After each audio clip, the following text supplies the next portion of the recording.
Daniel Filiaki, born August 28, 1994 with spina bifida, which basically means that from the vertebrae T12, the nerves don't connect properly, so I can't feel anything below the waist. So we know you're quite a basketballer. You just had your tournament. I was in Hamilton. Yes, that was over 2 days. That was the North Island Champs. I played for two teams. That one, the Auckland A team and the Auckland B team. Is that the Auckland Wheel Breakers? Yes, the Auckland Wheel Breakers.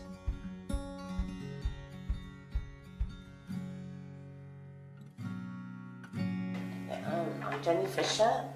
I work in administration of the office at the school, but when I knew Daniel I was a teacher aide, and I was with Daniel from year 7 until he left at the end of year 13. Did he overcome your expectations? In every way. When he first started at the school I met him, he was this tiny little man in a wheelchair. We thought maybe try for level 1 NZQA, and he passed that, he passed level 2 and he passed level 3. He did amazing. Brave young man.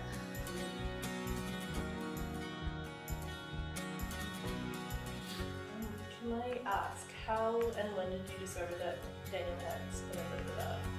That was at his scans that you have during pregnancy, just the very last scan at 37 weeks. So it wasn't much notice before he was born, right. And actually we've been from that scan into hospital to sort of for Daniel to be born. So there wasn't a lot of time to sort of get our heads around. Some of the doctors assumed was that our natural reaction would be, that's a bit of emotional thing to put to, is that you would consider termination of the child.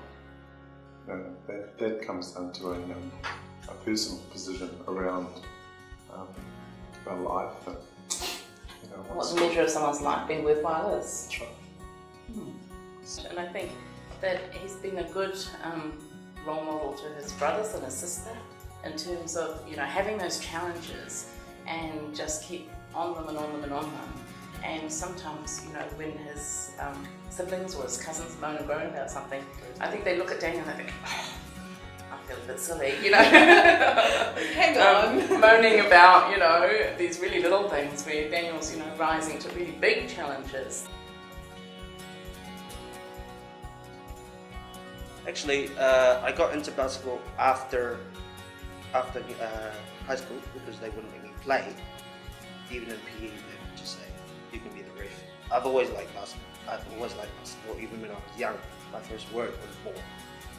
Not mum, not dad, it was ball. Ball. So, what role does your family have in the biggest part. They basically come with me almost everywhere.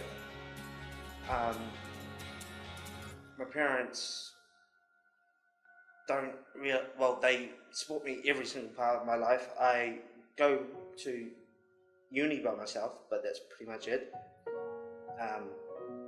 When I need picking up, they're available. When I need help with certain things, they're available.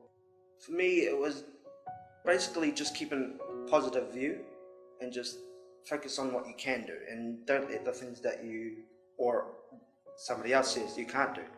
So just don't focus on that, focus what you can do, and then go from there. If you've got a positive attitude, you can far exceed any expectations of yourself and other people. The stigma is about people that don't really have that knowledge about you. So it's talking about overcoming your own challenges. And once you've overcome your own challenges, people will realize that you can achieve the things that they think you can't.